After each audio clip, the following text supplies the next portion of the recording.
Salam pemirsa setia mata ketiga. Hari ini kita akan bincang-bincang tentang sosok yang membicarakan kehidupan masa lalu seseorang. Ia bernama Edgar Cayce, dianggap seorang pionir yang penting dalam gerakan zaman baru, dipercayai memiliki sebuah bakat yang luar biasa. Ia dapat masuk ke sebuah keadaan tidur yang secara jelas mengkomunikasikan visi misinya dengan seorang pendamping. Visi ini tampaknya berasal dari waktu dan tempat yang lain, karena visi ini sering secara benar menegakkan diagnosis dan meresepkan obat-obatan untuk penyakit orang-orang yang belum pernah ia temui, bahkan bila orang tersebut berada ribuan mil jauhnya. Lahir pada tahun 1877 di sebuah pertanian di Christian County, Kentucky, Edgar Cayce dikeluarkan dari sekolah saat ia duduk di kelas 8. Edgar Cayce tidak tahu apa-apa mengenai obat-obatan dan tidak pernah membaca sebuah buku anatomi.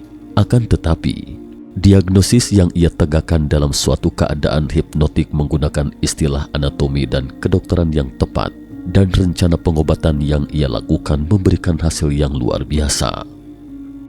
Ia dikatakan pernah menyembuhkan seorang pastor Katolik warga negara Kanada yang menderita epilepsi, menyembuhkan seorang murid sekolah menengah umum di Ohio yang menderita peradangan sendi yang parah, dan membantu seorang anak laki-laki yang menderita glaukoma mendapatkan kembali penglihatannya. Ini semua adalah macam kinerja luar biasa yang membuat Edgar Cayce menjadi terkenal. Konon, jarak Edgar Cayce terhadap penerawangannya adalah tidak terbatas pada ruang. Beberapa kasus Edgar Cayce yang paling menarik melibatkan interpretasi peristiwa dari berabad-abad yang lalu ketika pasien hidup dalam sebuah reinkarnasi sebelumnya. Setelah meninjau catatan dari penerawangan ini, Edgar Cayce menjadi percaya bahwa kemalangan dan penderitaan orang-orang dalam hidup ini memiliki sebuah hubungan sebab dan akibat dengan karma yang dihasilkan oleh perbuatan buruk di kehidupan sebelumnya. Ia adalah orang di barat yang dapat mendeteksi kehidupan masa lalu pasien dan juga dapat menentukan penyebab sebenarnya dari rasa sakit dan penyakit mereka pada masa kehidupan ini. Penderitaan di Roma kuno dapat dibawa ke saat ini. Di antara 14.000 penerawangan kehidupan masa lalu oleh Edgar Cayce, beberapa kasus berjalan kembali ke masa Nero di Roma kuno. Ada seorang wanita berusia 45 tahun yang lumpuh karena menderita polio selama 9 tahun. Setelah mencoba berbagai perawatan namun tanpa hasil, wanita itu mendekati Edgar Cayce untuk membaca kehidupan masa lalu. Edgar Cayce memberitahu wanita itu bahwa penyebab kelumpuhannya dalam kehidupan saat ini dapat ditelusuri kembali ke pemerintahan Nero, tiran Roma kuno, ketika wanita itu adalah seorang anggota keluarga kerajaan. Menurut catatan Tacitus, seorang sejarawan Romawi mengenai masa Nero, pada tanggal 19 Juli 64 Masehi, sebuah kebakaran besar terjadi di kota Roma dan dibakar selama 6 hari dan malam, menghancurkan 10 dari 14 blok perumahan di kota Roma. Penduduk Roma umumnya percaya bahwa Kaisar Nero yang membakarnya. Untuk menghilangkan kecurigaan penduduk Roma, Nero menyalahkan orang-orang Kristen atas pembakaran tersebut dan menganiaya orang-orang Kristen dengan kejam selama 12 tahun pemerintahannya. Banyak orang-orang Kristen dipaksa untuk mengenakan kulit yang membuat orang Kristen itu tampak seperti binatang dan berbau binatang. Kemudian orang-orang Kristen itu dikirim ke Koloseum, di mana sekawan anjing pemburu atau binatang-binatang buas dilepaskan untuk mencabik-cabik orang-orang Kristen itu. Nero memiliki orang-orang Kristen yang lain yang diikat bersama dengan rumput kering untuk membuat obor-obor, yang kemudian ditempatkan di taman-taman dan menyalakan api pada rumput kering itu di malam hari untuk menerangi pawai-pawai Nero. Penerawangan Edgar Cayce mengungkapkan bahwa wanita ini, sebagai seorang anggota keluarga kerajaan, pergi ke arena tersebut untuk menonton pertunjukan yang berdarah itu. Tanpa menunjukkan rasa iba sedikit pun kepada orang-orang yang terluka dan cacat, malahan wanita itu tertawa terbahak-bahak. Penerawangan Edgar Cayce menyatakan, roh ini menertawakan orang-orang yang lumpuh di arena itu. Lihat hal yang sama kembali kepada diri sendiri. Menurut pemahaman Edgar Cayce, meskipun pasien tidak melakukan kekejaman itu sendiri, ejekan mereka dan menikmati penderitaan yang mengerikan menandai sebuah cacat karakter yang perlu diperbaiki. Hukuman dalam bentuk penderitaan saat ini dimaksudkan untuk mendidik dan menebus, untuk memberi jiwa tersebut sebuah kesempatan untuk menyesuaikan diri dengan standar-standar manusia yang sesuai kehendak surga. Kasus lain yang melibatkan seorang produser film yang menderita polio pada umur 17. Ia agak pincang karena kakinya yang rusak. Melalui penerawangan masa kehidupan lalunya, Cayce mendapati bahwa orang ini juga ikut di dalam penganiayaan terhadap kaum Nasrani. Ia adalah seorang serdadu pada masa itu dan diperintahkan untuk menganiaya Nasrani. Dosanya tidak hanya dari menaati perintah sebagai seorang serdadu, tapi juga mencemooh orang-orang yang teguh di dalam keyakinan mereka. Cacat fisiknya pada masa kehidupan ini bermaksud menyadarkannya. Pasien terakhir adalah seorang anak laki-laki. Punggungnya terluka akibat kecelakaan mobil ketika ia berusia 16 tahun dan ia kehilangan rasa pada tulang belakang ke-15. Ia tidak dapat bergerak dan hanya mengandalkan pada kursi roda. 7,5 tahun kemudian, ketika ia berumur 23 tahun, ibunya meminta Cayce melakukan pembacaan dan 2 dari kehidupan masa lalunya berhasil dibaca. Salah satunya adalah memperlihatkan bahwa ia merupakan seorang serdadu di masa kerajaan Romawi kuno masa penganiayaan Nasrani. Ia sangat sombong dan senang dengan penderitaan orang-orang Nasrani. Ia juga secara langsung ikut di dalam penganiayaan dan sehingga ia harus menderita kesakitan pada masa kehidupan ini. Penyalahgunaan kekuasaan mengarah pada sebuah kehidupan kemiskinan.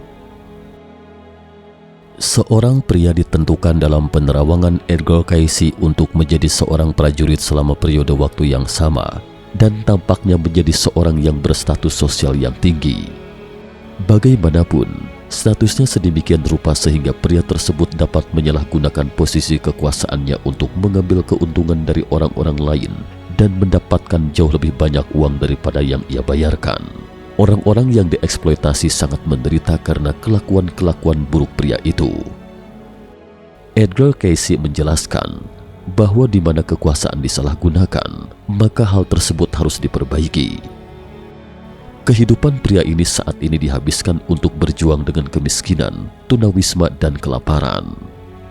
Pria ini bekerja keras sebagai seorang penjahit, tetapi tidak pernah mendapatkan cukup uang untuk membiayai istri dan 5 anaknya. Ia mengandalkan kemurahan hati kerabat-kerabat orang Amerika Serikat untuk memenuhi kebutuhan hidupnya di daerah kumuh London. Tetapi Edgar Cayce juga menemukan bahwa jika seorang pasien dapat merenungkan dirinya sendiri dan meningkatkan sifatnya sambil menanggung penderitaan, tujuan hukuman akan tercapai dan masalah-masalah orang tersebut dapat diselesaikan. Resolusi kasus berikut mencontohkan pengertian ini. Mengompol kronis sembuh melalui hipnosis. Seorang anak laki-laki berusia 11 tahun menderita mengompol kronis sejak usia 2 tahun hampir setiap malam. Kedua orang tuanya telah membawanya untuk berobat ke banyak dokter terkenal tetapi tidak mampu untuk menyembuhkannya. Edgar Cayce adalah harapan terakhir orang tuanya. Edgar Cayce menafsirkan dari penerawangannya bahwa anak laki-laki itu menjadi seorang imam Puritan di sebuah kehidupan sebelumnya, hidup di abad ke-16 atau ke-17 selama masa pengadilan penyihir. Ketika anak laki-laki itu menikmati menjatuhkan hukuman pada penyihir yang dituduh dengan cara mencelupkan mereka dengan cepat masuk dan keluar dari sebuah kolam yang dingin. Edgar Cayce menyarankan agar ibu anak laki-laki itu menerapkan alat hipnosis sugesti. Ketika anak laki-laki itu hendak tertidur di malam hari, sang ibu berulang kali berbisik, "Kamu adalah ramah dan baik. Kamu bersedia untuk membuat semua orang bahagia. Kamu bersedia untuk membantu semua orang yang berhubungan dengan kamu." Anak laki-laki itu dikatakan berhenti mengompol malam itu, dan dalam beberapa bulan perawatan ini, anak laki-laki itu sepenuhnya sembuh. Di sini, sugesti sang ibu tampaknya telah menyentuh memori bawah sadar anak laki-laki itu mengenai kehidupan masa lalunya membantu anak laki-laki itu melepaskan simpul-simpul di dalam hatinya. Suatu kali anak laki-laki itu merasa percaya diri untuk menjadi orang yang baik dan toleran. Perilaku anak laki-laki itu berubah drastis. Ia menjadi baik hati dan di masa depan ia akan membantu orang-orang lain dan melakukan perbuatan baik untuk menebus dosa-dosa kehidupan masa lalunya. Dengan demikian hukuman tidak lagi diperlukan dan penyakit anak laki-laki itu seiring menjadi sembuh. Teori reinkarnasi. Sementara banyak, termasuk Edgar Cayce sendiri selama tahun-tahun sebelumnya dalam hidupnya, telah menemukan gagasan reinkarnasi sulit diterima. Orang-orang lain melihat gagasan reinkarnasi sebagai sebuah kelanjutan alami dari jiwa abadi tubuh. Sementara ajaran Kristen arus utama tidak mendukung sebuah keyakinan mengenai reinkarnasi.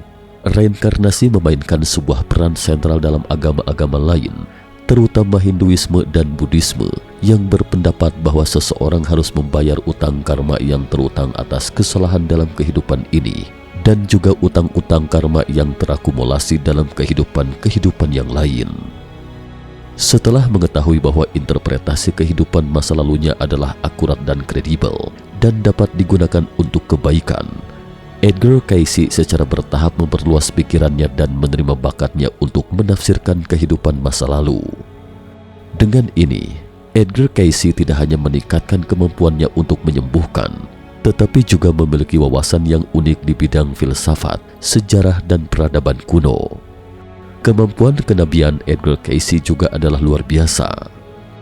Menurut para pendukung, Edgar Cayce mampu memprediksi secara akurat krisis ekonomi tahun 1929, Perang Dunia II, dan kematian Presiden Amerika Serikat yang tiba-tiba dan tragis, membuat Edgar Cayce dijuluki Nabi yang sedang tidur.